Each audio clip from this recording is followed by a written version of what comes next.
Agora, o nosso assunto são pessoas, vamos falar de pessoas em situação de rua.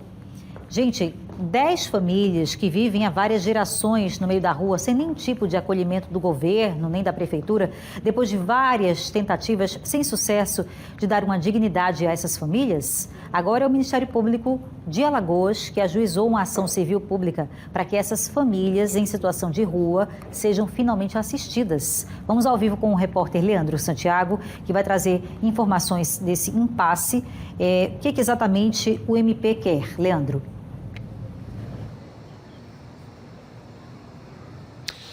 Olha, Bia, o MP quer exatamente a ação das autoridades, tanto municipais quanto estaduais. Por isso foi feita uma reunião hoje e uma reunião que, depois disso, o Ministério Público vai, no caso, ajuizar uma ação cobrando atitudes dos dois lados. Estou aqui com a promotora Alexandra Belgen, que vai dar mais detalhes. Promotora, boa noite.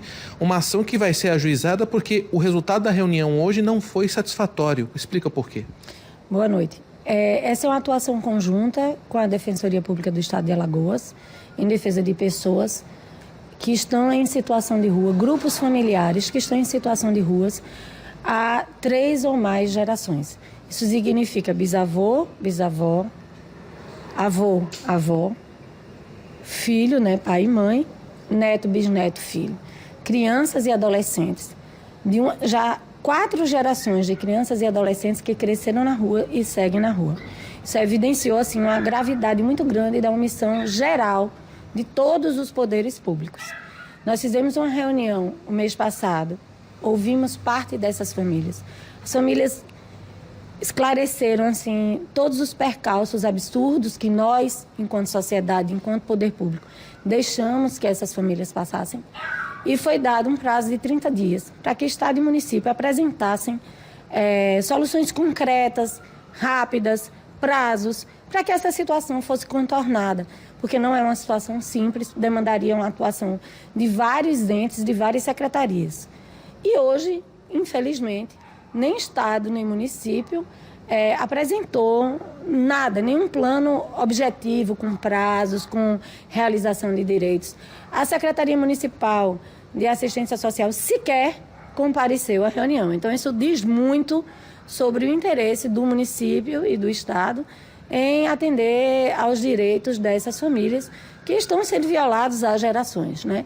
Isso, como eu estou dizendo, não é um problema simples, não é um problema de hoje, mas é um problema que já passou da hora de ser resolvido. Então, diante disso, é uma decisão conjunta da Defensoria Pública do Estado e do Ministério Público, em todas as promotorias envolvidas, não é só a Promotoria de Defesa de Direitos Humanos, é a Promotoria de Habitação e Urbanismo, é a Promotoria de Defesa do Patrimônio Público, nós decidimos que é impossível esperar. A senhora está falando de solução, principalmente do ponto de vista habitacional? Não é só habitação, mas sim, são pessoas que moram nas praças, em edifícios abandonados, em casas de lona, em ocupações de espaços que não são para ocupar. E enquanto a gente se preocupa com o turista não ver essas pessoas nas praças e nas praias, a gente não se preocupa em oferecer a elas condições dignas para sair desses espaços. Então, assim, chega de discurso, né, da gente ficar, olha o que essa pessoa está fazendo, sem oferecer a ela nenhuma chance, nenhuma oportunidade para que ela saia.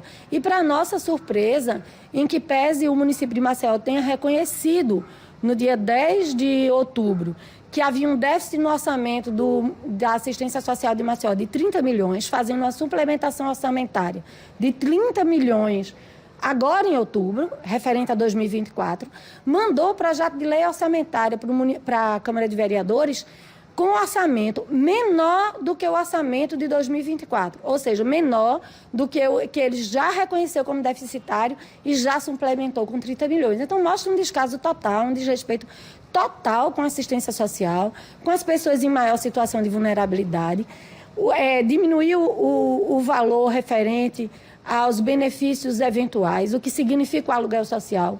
Quando a gente está brigando para ampliar, se você pegar R$250, você não aluga nenhum quarto em nenhuma comunidade, nenhum lugar de Maceió, você aluga um quarto por R$250. Aí o município ainda diminui o orçamento nessa parte. entendeu? Está sendo discutido judicialmente já a ampliação disso. O que a gente tem é o município tratar essa questão com nenhum compromisso, com nenhum respeito e com afronta mesmo. Você conversa com o pessoal diz uma coisa, no outro dia o que você se depara no Diário Oficial é uma realidade completamente diferente. Caso não haja uma ação, uma palavra em 30 dias, o que pode se fazer a partir daí? Não, a gente vai entrar com ação, a gente não vai mais esperar resposta de ninguém. O prazo agora é nosso, Ministério Público e Defensoria, de redigir a ação e propor ao Judiciário uma coisa diferente, que é que o Judiciário vá no local dessas famílias conhecer os idosos, as pessoas com deficiência, os adultos, os adolescentes e as crianças que estão nessa situação antes de decidir. Tá certo, obrigado pelas informações. Essas famílias, no caso, viu, Bia, estão por toda a cidade, tanto na parte alta quanto na parte baixa, Praça Sinimbu, Eustáquio Gomes, em vários pontos da cidade estão essas famílias e, como disse agora a promotora, não é uma nem duas, já são 4, 5 gerações, ou seja, pessoal de mais de 20, 30 anos vivendo nas ruas. Ou seja, é um número, são 10 famílias, mas se você for ver o tamanho das famílias, é muita gente. Volto com você.